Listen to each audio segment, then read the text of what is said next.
제가 가지고 있는 성경은 신약성경 53쪽입니다. 마태복음 28장 20절 한 절 말씀 우리 다 같이 봉독하시겠습니다. 마태복음 28장 20절 같이 봅니다. 시작. 내가 너희에게 분부한 모든 것을 가르쳐 지키게 하라. 볼지어다 내가 세상 끝날까지 너희와 항상 함께 있으리라 하시니라. 아멘.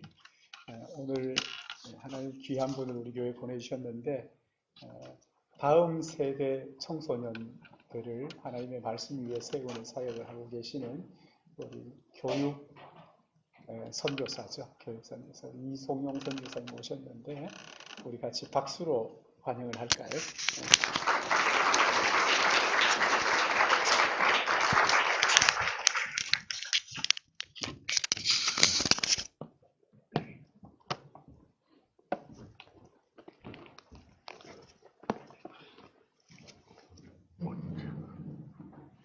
네, 여러분 반갑습니다. 저는 소개받은 이송용이라고 하고요. 조금 소개를 하고 시작하도록 할게요. 지금은 제가 전라북도 순창고추장 아시죠? 거기에 살고 있습니다.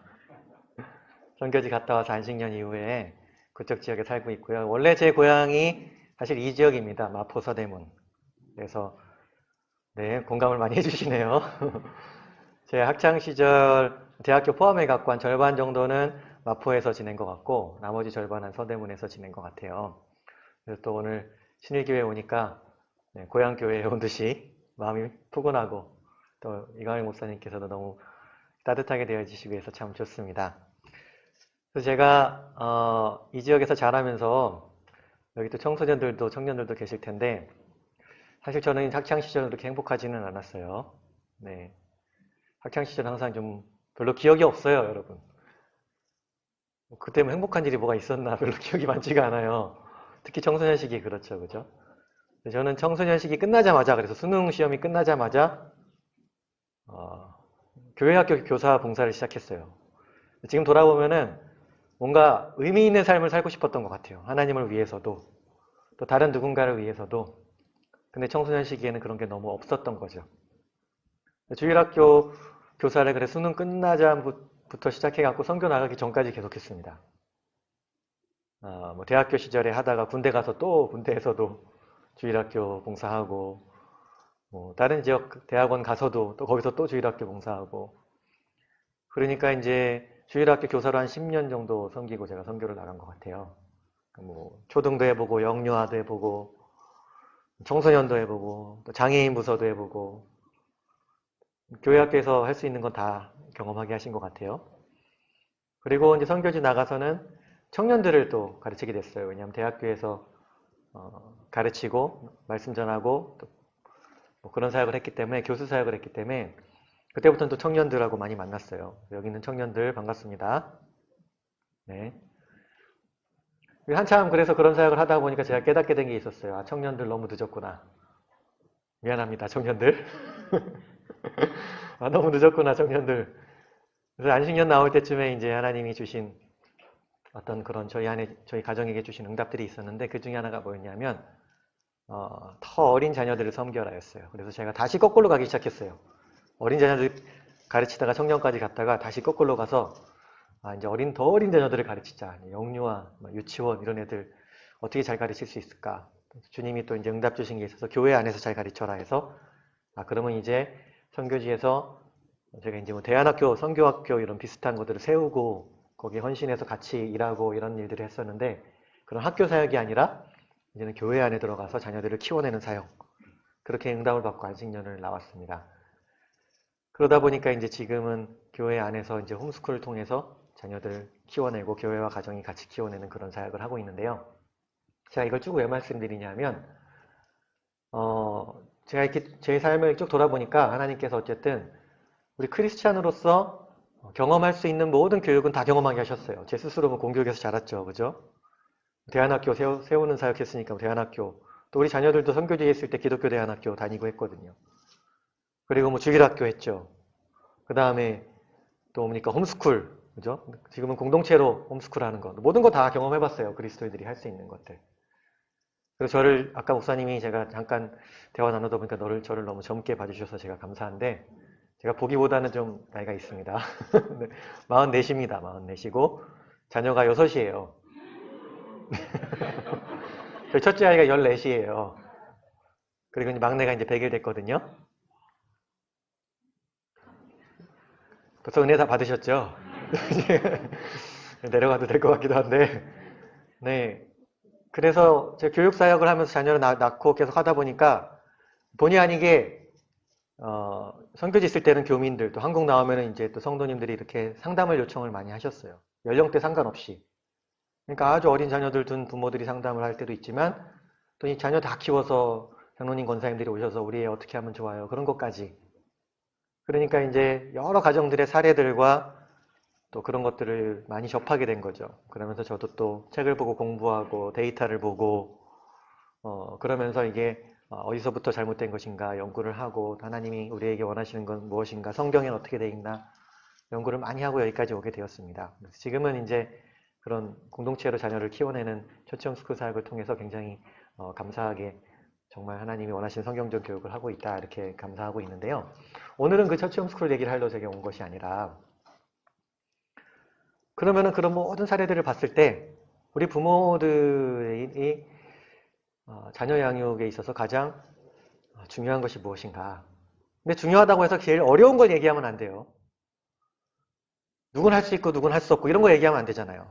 제일 중요하면서도 누구나 할 수 있는 것. 가장 기본이 되면서도 지식이 많고 적음 상관없이 믿음이 크고 작고도 상관없이 정말 하나님이 부모로 부르셨다면 할 수 있는 것. 여기 있는 청년들 나중에 부모가 된다면 할 수 있는 것. 그것에 대해서 나누려고 해요. 제목은 임마누엘의 부모라고 한번 붙여봤는데요. 조금 이야기를 쭉 한번 풀어보고자 합니다. 먼저 제가 이런 질문을 드리고 싶은데 이 세상에서 가장 큰 사랑이 무엇인가? 이렇게 묻는다면 사실 예수님께서 이미 답을 주셨거든요. 요한복음 15장 13절에 사람이 친구를 위하여 자기 목숨을 버리면 이보다 더 큰 사랑이 없나니. 친구를 위해서 자기 목숨을 희생하는 게 이 세상에서 가장 큰 사랑이라는 거예요. 예수님 보시기에 그렇다는 거예요. 우리가 보기에도 그래요. 우리 동의할 수 있잖아요. 근데 이 말씀을 예수님은 그대로 실천하신 거죠. 예수님은 언행일치 이런 분이시잖아요. 예수님이 그 말씀을 자기가 하신 말씀을 실천하시고자 우리를 위해서 자기 목숨을 버리시고 정말 세상에서 가장 크신 사랑을 실천을 하신 거죠. 근데 이 가장 큰 사랑은요. 일회성 사랑이에요. 무슨 소린가 하면 한 번밖에 못해요. 목숨이 2개 있는 게 아니잖아요. 심지어는 예수님도 한 번밖에 못했어요. 그리고 또 중요한 게 뭐냐면 이거는 내가 하고 싶다고 할 수 있는 것도 아니에요. 순교한다. 누군가를 위해서 생명을 희생한다. 이건 하나님이 허락하셔야지 우리에게 기회가 주어지는 거지. 내가 하고 싶다고 막 나댄다고 되는 게 아니거든요. 사실 이제 저의 이렇게 사역을 돌아보면, 저 인생을 돌아보면 저한테는 그런 기회가 있었습니다. 제가 이제 몽골에서 사역할 때 러시아에 가서 이제 강의를 해야 될 때가 있었어요. 그래서 러시아에 갔는데 그때 저 말고 이제 강사분들이 여러분이 모여서 거기 현지 선교사님이 운영하시는 게스트하우스에 묵게 되었어요. 그런데 게스트하우스에서 이제 식사하고 식탁에 둘러앉아서 아주 정말 즐겁게 대화를 나누고 있었거든요, 강사들끼리. 근데 갑자기 우당탕탕 하더니 누가 이렇게 들어오는 거예요. 보니까 그 게스트하우스에서 이렇게 청소하고 밥 챙겨주고 하는 그 우즈베키스탄 자매님이에요. 근데 귀에서 피가 철철철 나는 거예요. 와갖고 제가 몽골 말을 할 줄 아는데 러시아는 말을 못 하거든요. 근데 이제 뭔 말 하는지 한 단어 알아듣겠더라고요. 그냥 몽골어의 같은 단어거든요. 그게 뭐냐면 파스타르 이러는 거예요. 뭐냐면 이제 목사님 이러는 거예요. 귀가 철철 나갖고 이게 뭔 일이냐 다들 막 어리둥절하고 있는데 누가 한 사람 따라 들어오는 거예요. 보니까 그 남편이에요. 그 남편이 자기 아내 데리고 가겠다는 거예요, 지금. 근데 막 이게 어떻게 된 거냐, 그러지 말아라, 막 이렇게 실갱이가 벌어진 남편이 총을 꺼내더라고요. 그러니까 그때 어떻게 됐겠어요? 목사고 선교사고 없어요. 다 도망갔어요. 부끄러운 일이죠. 한 명도 안 남고 다 도망갔어요. 그래도 제가 제일 마지막에 도망갔어요. 꼭 이런 거 얘기하고 싶어요. 그죠?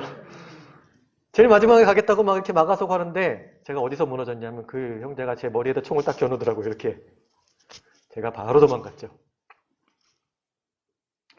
도망갔다가 너무 미안하잖아요. 그죠? 그러니까 뭐 주변에서 다시 와갖고 막 알짱알짱거리고 이러니까 그 형제가 한번 이렇게 허공에다 대고 총을 빵 쏘더라고요.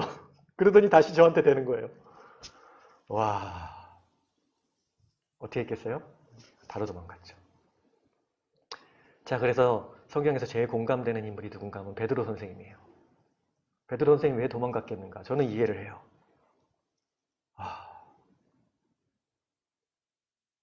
근데 여러분, 세상에 저 같은 사람만 있는 건 아닙니다. 그 친구를 위하여서, 다른 사람을 위해서 생명을 버려서 사랑하는 그 사랑, 실천하는 사람들이 또 있어요. 한 예를 제가 들어볼까요? 2001년, 지금으로부터 19년 전입니다.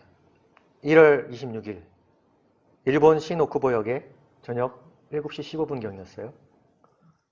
그때 당시에 이제 지하철에 우리나라나 일본이나 뭐 스크린도 이런 게 없었죠. 그러니까 한 취객이 너무 취해서 막 이렇게 왔다 갔다 하다가 선로에 떨어져 버린 거예요. 근데 그 순간에 마침 또 열차가 들어오고 있었어요.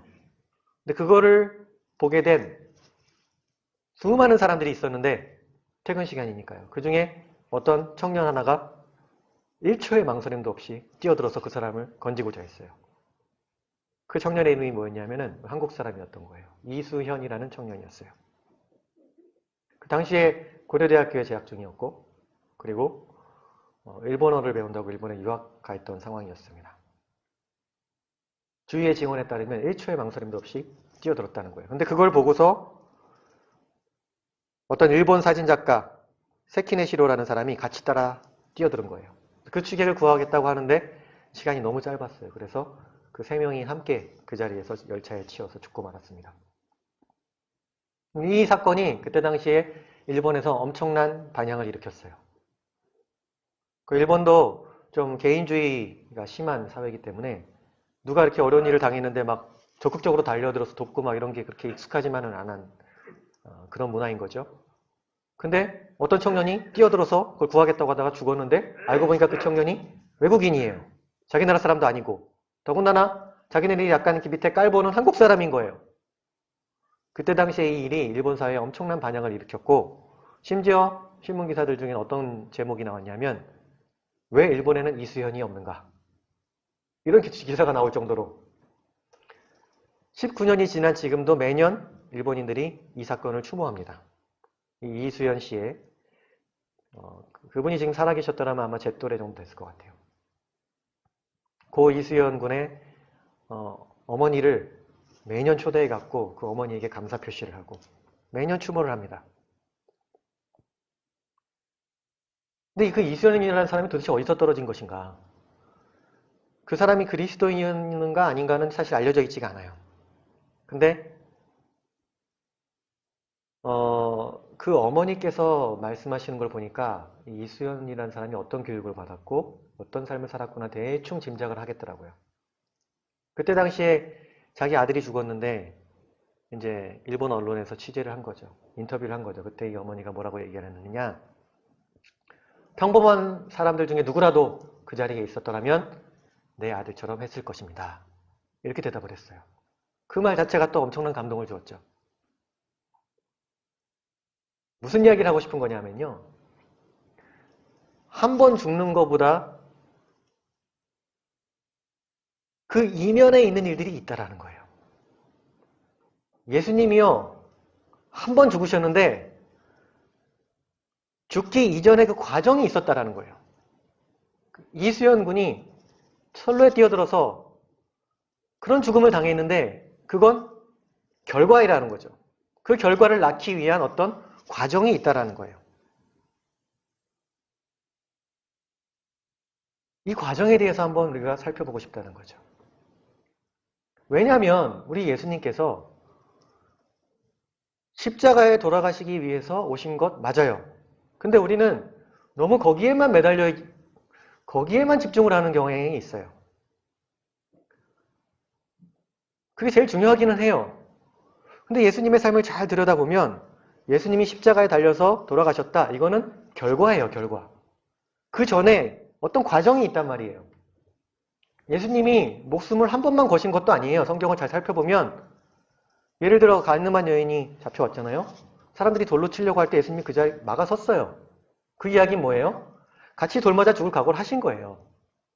예수님은 항상 목숨을 걸고 사람들을 사랑하셨던 거죠. 근데 이렇게 위대한 단번에 목숨 걸고 하는 사랑, 이것만이 전부인가? 그럼 제가 이렇게 질문을 한번 또 던져보고자 합니다.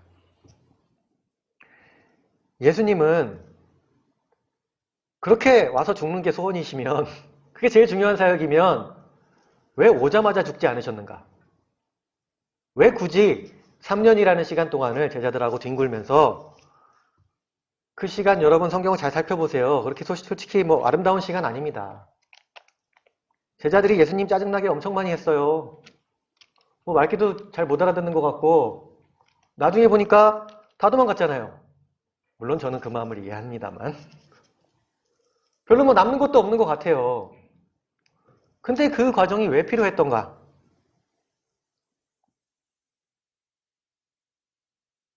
같이 산다라는 거는요, 여러분, 사실 나의 어떤 누추함과 남루함을 드러내는 일이거든요.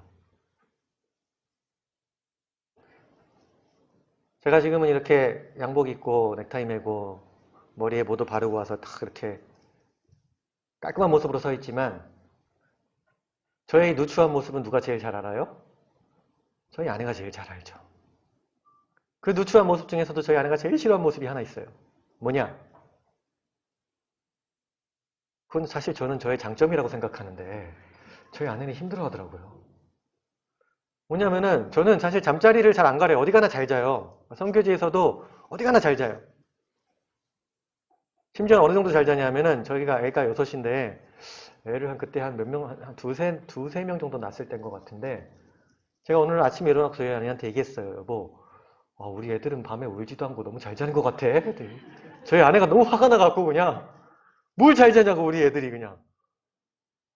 저는 그냥 어디 가서 이렇게 머리만 담면 자거든요. 뭐 여기 누워도 저는 잘 수 있어요. 진심이에요, 진심. 그러니까 제가 실제로 집에서 이렇게 마룻바닥에 이렇게 누워있다가 그냥 잠들어 버리는 거예요. 그럼 다음날 아침에 일어나요. 그럼 저희 아내는 너무 마음이 어려운 거예요. 왜 당신 인생을 그렇게 사냐. 얼굴 세수도 안 하고 양치도 안 하고 왜 제발 이렇게 씻고 뭐 갈아입고 그 다음에 침대에 들어와서 자면 안 되냐. 저희 아내는 그 모습을 정말 싫어해요. 지금은 많이 참아줘요, 저희 아내가. 그런 남루한 모습이 있단 말이에요. 여러분, 예수님이요, 백고물에서 주무시다가, 그죠? 딱 일어나서 바다 잠잠해라 할 때 그때 멋있는 모습이었을 것 같으세요? 얼마나 피곤하면은 백고물에서 잠자갖고, 자고 있는데 자지하지만 깨워요. 예수님 큰일 났어요, 지금. 예수님이 딱 일어났는데 어떻게 됐겠어요? 그 모습이 어땠겠어요? 눈 퉁퉁 부어있죠. 머리 떠있죠. 아까 먹은 밥에 고춧가루 입에 껴있죠. 막 이런 상황에서 잠잠해라. 그렇게 멋있는 모습은 아니었단 말이에요. 제자들이 본 모습은 그런 모습이었던 거예요. 예수님의 평상시 모습.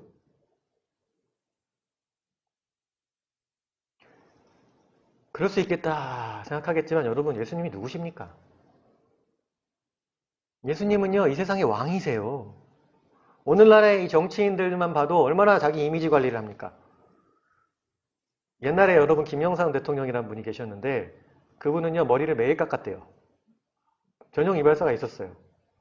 그 이미지 관리가 그렇게 중요한 거예요.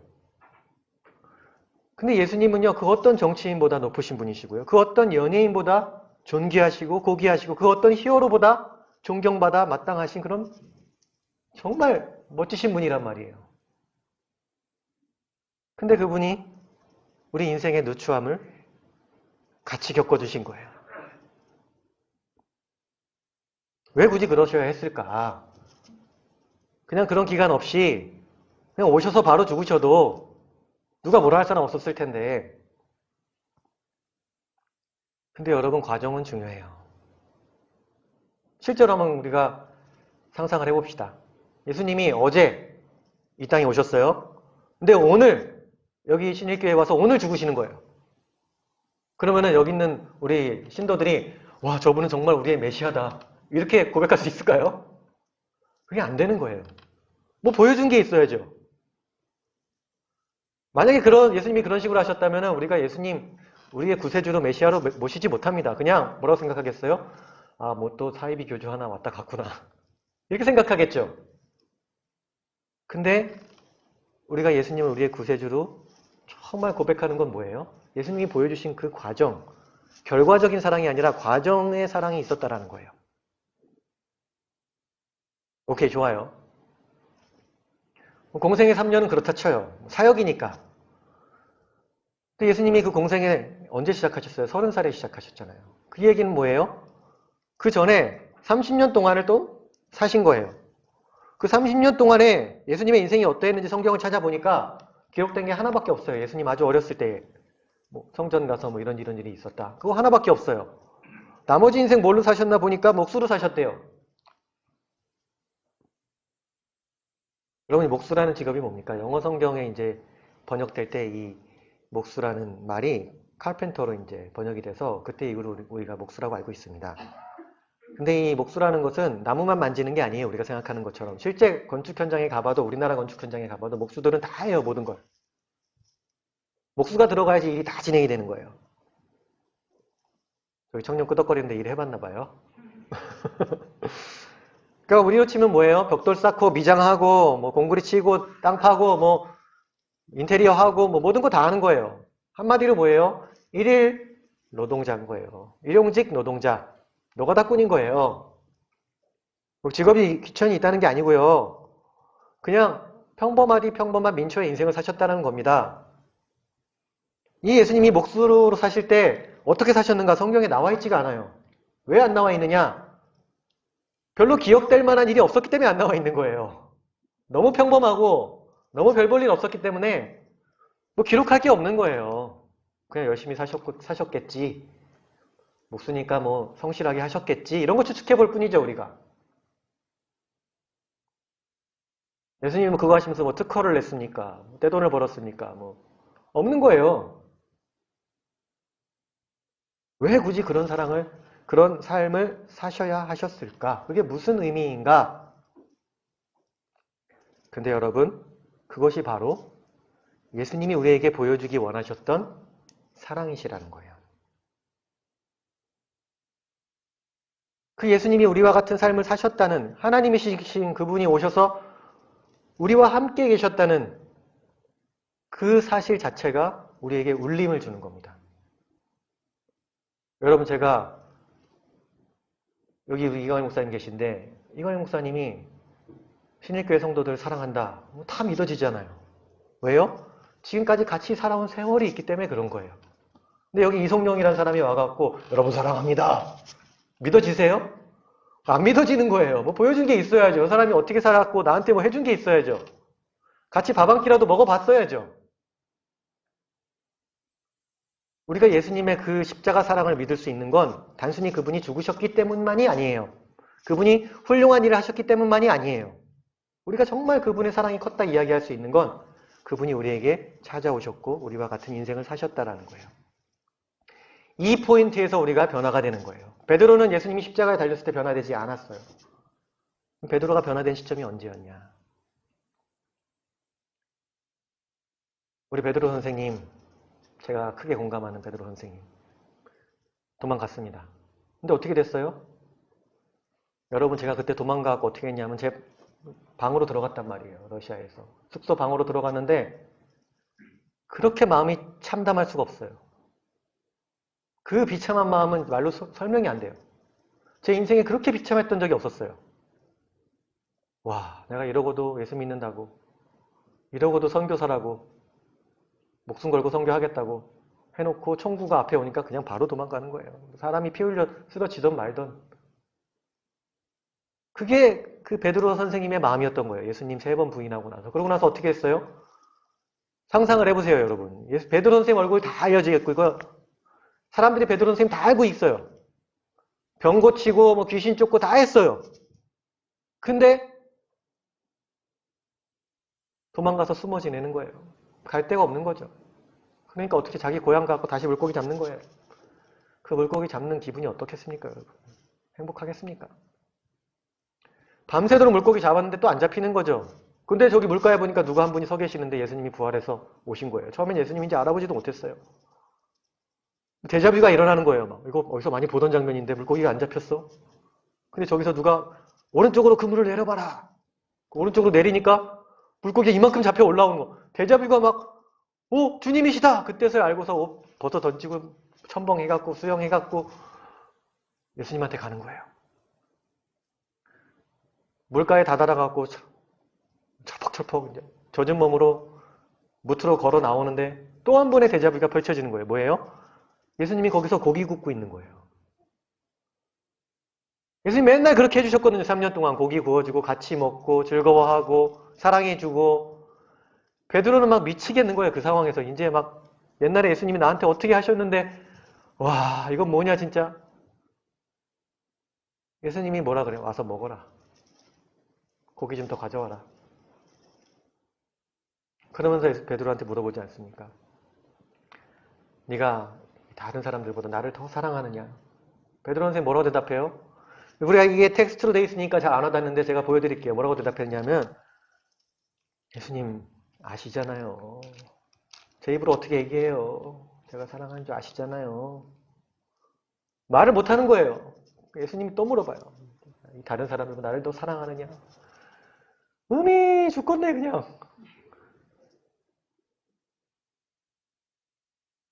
세 번째 물어보니까 어떤 성경 번역 보니까 뭐라고 나오냐면 베드로는 울상이 되었습니다. 자기는 사랑한다고 얘기할 수 없는데 예수님은 더 큰 사랑으로 다가오시는 거예요. 그리고 그게 한 번의 사랑이 아니라 옛날에 예수님이 보여주셨던 그 놀라운 사랑들 다 생각나는 거예요. 지금 막. 그러니까 너무 괴로운 거예요. 그때 베드로 선생님이 마음이 달라지기 시작하는 거예요. 이렇게 사랑이 많으신 분이신데. 그러면서 예수님이 그때서야 베드로에게 얘기하는 거예요. 내 양을 쳐라. 내 양을 먹여라. 베드로 선생님이 그때부터는 그 이후로 성령 충만 받고 정말 양을 치는 사역을, 양을 먹이는 삶을 살았어요.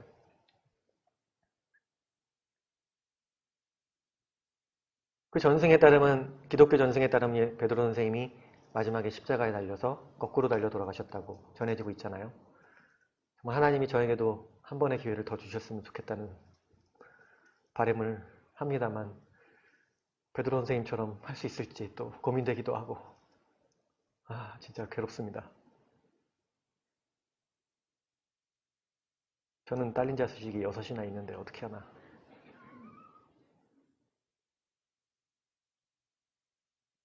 저는 그런 생각 해봐요. 베드로 선생님이 마지막에 십자가에 달려서 돌아가실 때 그때 무슨 생각을 하셨을까? 저는 예수님이 마지막에 다시 찾아오셔서 그 고기 구워주던 장면을 생각했을 것 같아요. 그래, 예수님이 이렇게 나를 사랑하시는데 나도 그분 따라 가야지.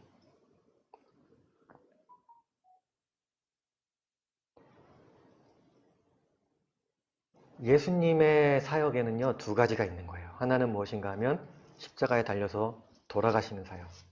그 이전의 과정은 무엇인가 하면 오셔서 같이 계시는 사역이었다는 거예요.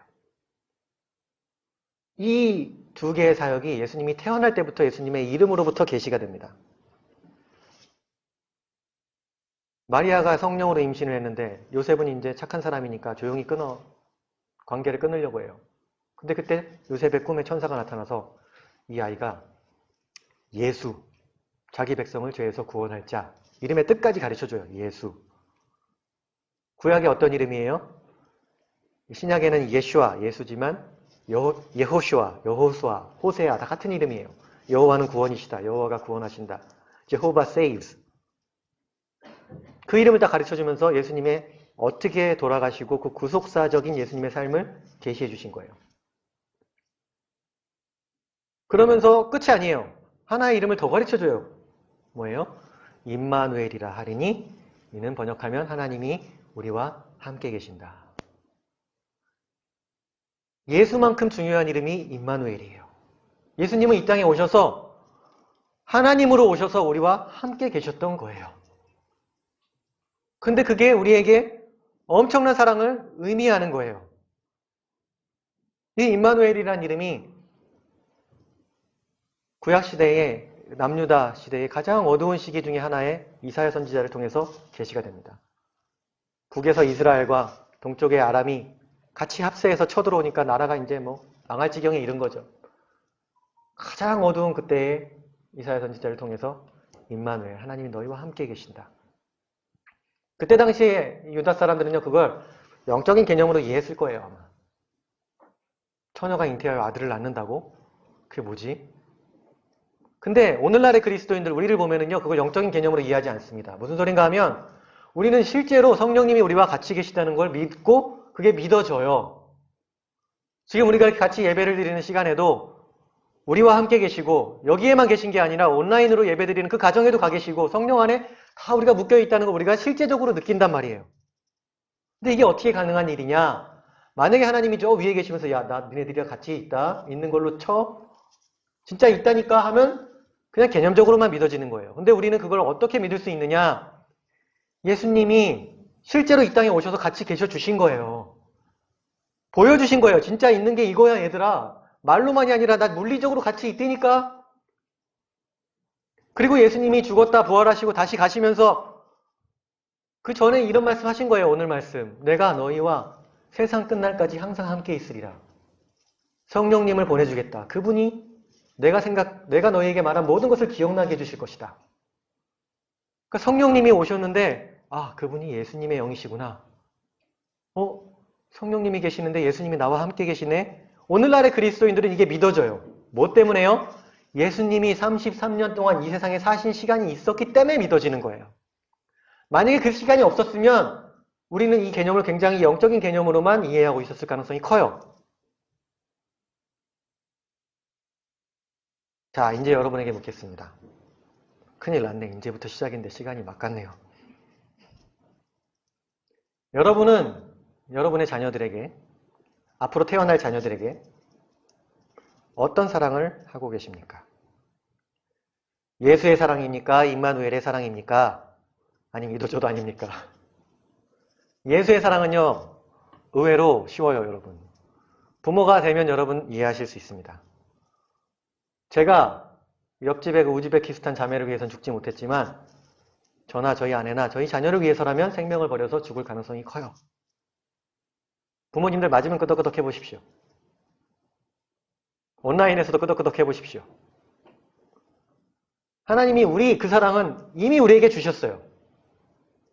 근데 그거보다 이 세대에 더 어려운 게 있어요. 우리가 놓치고 있는 게 있단 말이에요. 그것이 무엇인가 하면 이 임마누엘의 사랑이에요.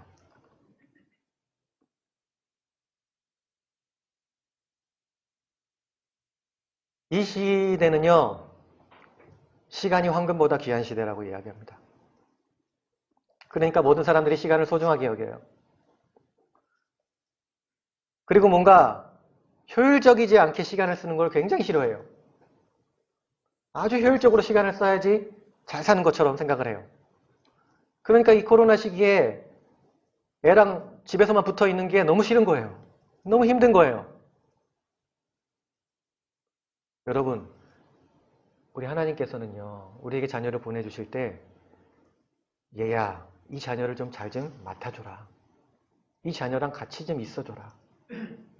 이 부탁을 하시고 우리에게 보내주신 거예요. 뱃속에 있을 때는 그렇게 같이 있었는데 배에서 나오니까 왜 이렇게 자꾸 떼어놓고 싶어해요? 여러분, 우리 자녀들이 다 느낍니다. 우리 아빠 엄마는 나랑 있는 시간을 별로 안 좋아하는구나. 별로 기뻐하지 않는구나. 그렇게 자란 자녀들이 하나님이 우리와 함께 계시다. 임마누엘. 안 믿어지는 거예요.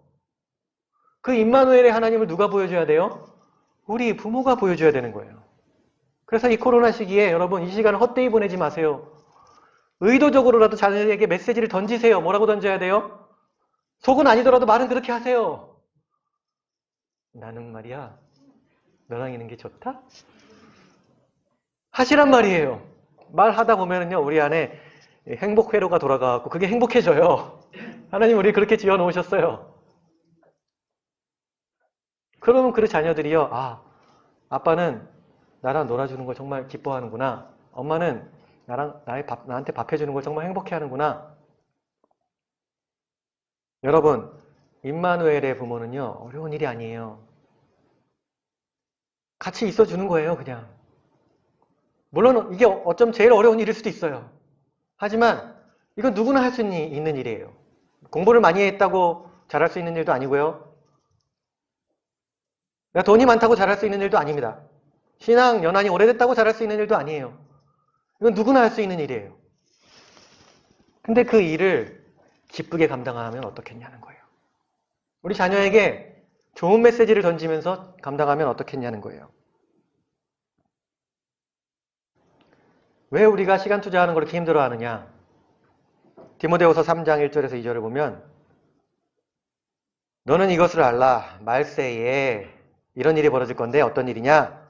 고통하는 때가 이르러 사람들이 자기를 사랑하며 돈을 사랑하며 쭉 가다가 부모를 거역하며 말세에 이르는 징조 중에 하나가 뭐냐면 사람들이 자기를 소중하게 여기는 거예요. 나 운동하는 게 중요하고 나 커리어 쌓아가는 게 중요하고 내가 학위 따는 게 중요한 거예요. 내가 어떤 사역을 하는가가 중요한 거예요. 그리고 자녀는 학교에서 키워주겠지. 교회 학교에서 전도사님이 잘해주시겠지. 천만의 말씀이에요, 여러분. 우리말에 자식 농사라는 말이 있어요. 저도 귀농을 해갖고 지금 농사를 짓고 있습니다만 감자 심었는데 감자밭에 감자가 잘 자라고 있습니다. 농사를 지어보신 어르신들은 아실 거예요. 농사는요, 내가 품을 얼마만큼 들이느냐 거기서 딱 결정이 나는 거예요. 풀 한 번 더 뽑으면 그만큼 더 열리는 거예요. 그렇기 때문에 농부들은 알아요. 내가 품을 들여야지 그만큼 결실이 난다. 품을 들이지 않으면서 남이 와서 밭일 해주겠지. 천만의 말씀이에요. 실제로 남들을 외국인 노동자 고용하고 이렇게 해서 농사하시는 분들이 있습니다. 특징이 뭐냐 하면 남는 게 없어요. 분명히 뭐가 농사를 지었는데 남는 게 없어요. 삭군 목자라는 표현이 성경에 괜히 있는 게 아니에요. 삭군은 나쁜 사람이 아니에요. 그냥 돈 받고 일하는 사람 삭군이라 그래요. 근데 삭군 목자는요, 결과가 좋지 않단 말이에요. 왜냐? 내 맘 같지 않거든요. 학원 선생님이, 학교 선생님이, 주일학교 선생님이 내 맘처럼 내 자녀를 잘 키워줄 수가 없게 하나님이 처음부터 만들어 놓으셨어요. 그분들의 헌신에 감사하고 그분들의 노고에 감사해요. 그러나 하나님이 이 세상을 그렇게 만들지 않으셨다니까요. 부모가 자기 품을 들여서 치킨 사 먹이지 말고 치킨 튀겨주세요. 학원 보내지 말고 애숙제 봐주세요. 태권도 학원 보내지 말고 자녀랑 같이 자전거 타시라고요. 돈 버는데 시간 쓰지 말고 자녀와 시간을 보내는데 그 시간을 투자하시라는 거예요. 그랬을 때에 우리 자녀들이 아, 우리 부모님은 나를 참 사랑하셨어 이렇게 느끼는 거지. 돈 많이 벌어갖고 자녀 키우면 어떻게 돼요? 그 돈으로 자녀 키워보세요. 나중에 자녀가 자기도 돈 많이 벌어서 그 돈으로 부모를 요양원에 넣습니다.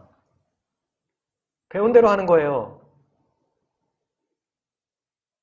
교육이라는 건요. 저는 한 명의 교육자로서 확실하게 말씀드릴 수 있습니다. 우리 장로님께서 교육자가 계신데 제가 죄송합니다. 장로님 양해를 부탁드립니다.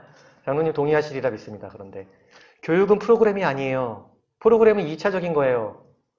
진짜 교육의 핵심은 뭐냐면 관계예요. 우리가 선생님이 좋으면 성적이 쭉쭉 오르는데 학교에서 선생님 싫으면 성적 떨어지잖아요. 왜 그래요? 교육은 관계가 먼저란 말이에요. 그 관계에서 가장 중요한 게 뭐예요? 시간이에요, 시간. 시간을 함께 보내지 않으면 관계가 쌓일 수가 없는 거예요. 자녀 양육에서 지금 고민하시는 분들, 시간을 확보하셔야 됩니다. 어떻게 자녀와 시간을 함께 보낼 수 있을 것인가? 내 시간도 확보하고 자녀 시간도 확보하고. 시간을 확보해서 관계를 쌓기 시작하면 그때부터 놀라운 일들이 일어납니다. 근데 이 일에 실패하고 나면 나중에 가서 후회해도 늦어버린다는 거예요.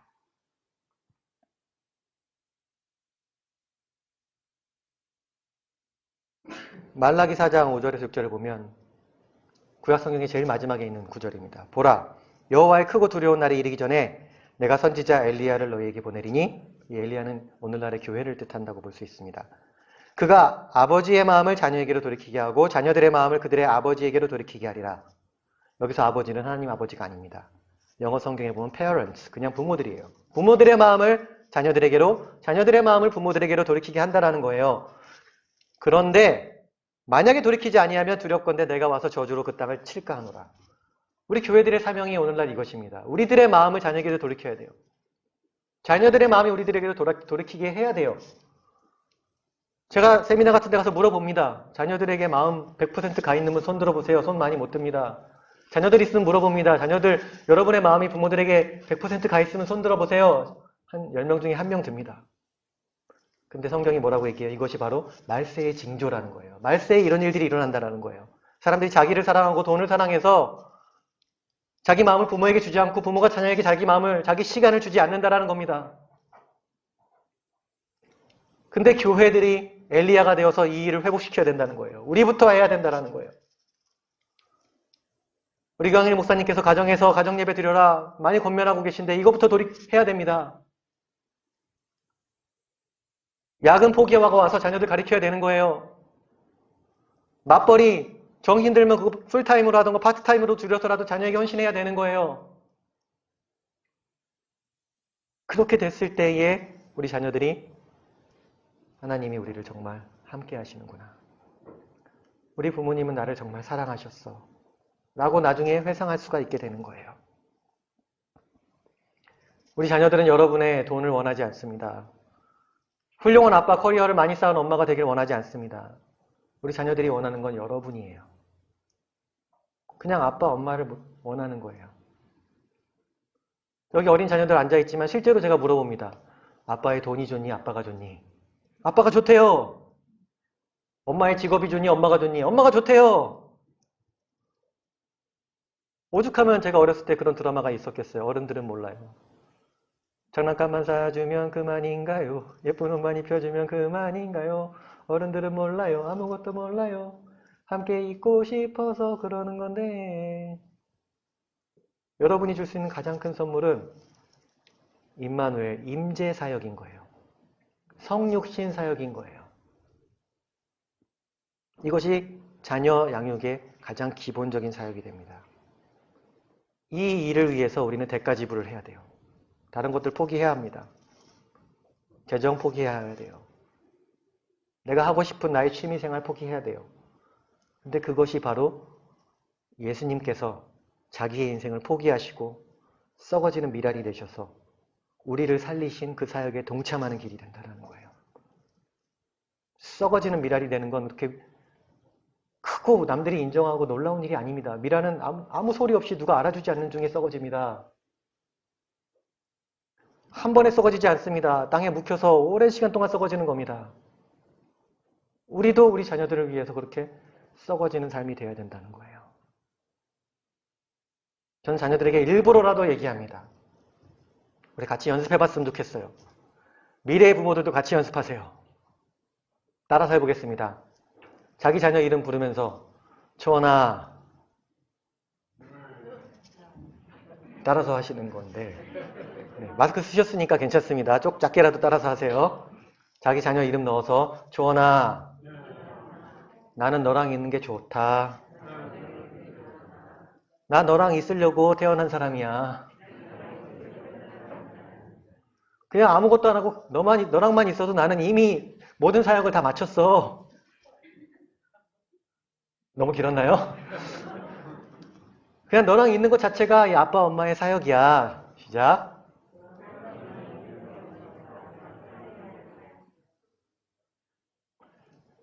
자녀들이 하나님의 임재를 느끼는 거예요. 여러분을 통해서. 마지막으로 이 구절을 읽어드리고 마치겠습니다.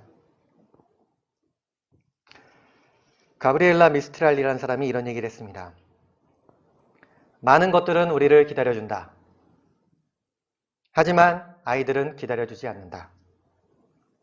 지금 이 순간에도 아이들의 뼈는 단단해지고 있고 피는 만들어지고 있으며 감각은 발달하고 있다. 아이들에게 우리는 내일이라고 말할 수 없다. 그들의 이름은 오늘이다. 같이 기도하겠습니다.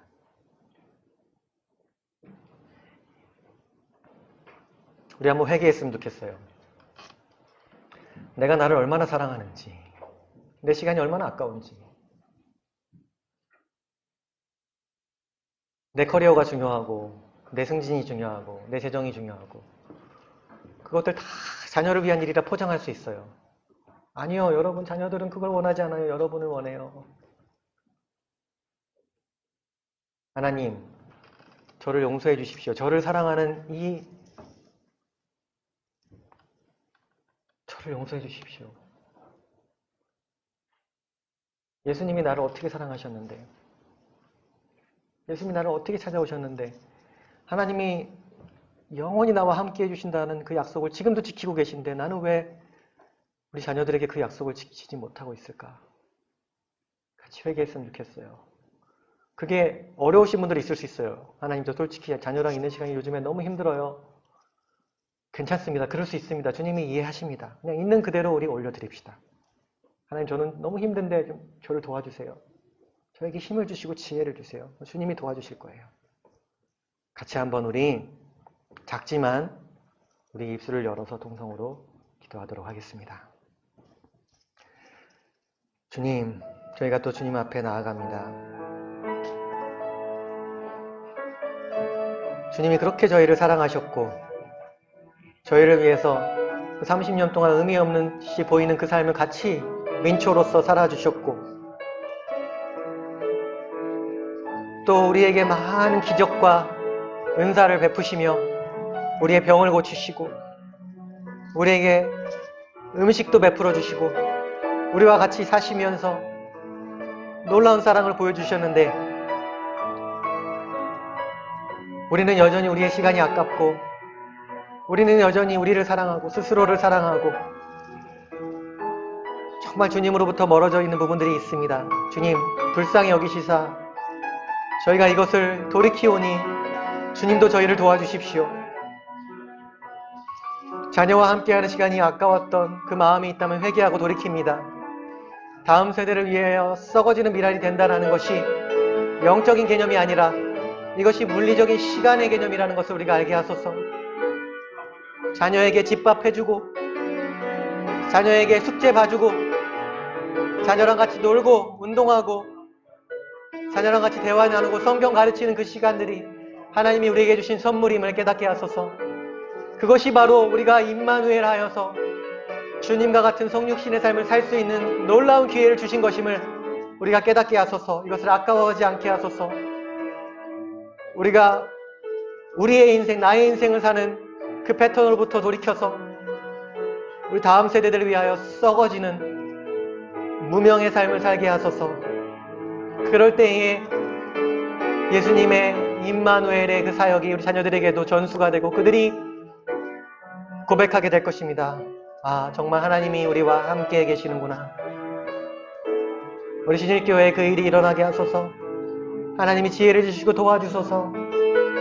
우리 자녀들을 지켜내게 하소서. 행복하게 하소서. 이 모든 말씀 예수님의 이름으로 기도합니다.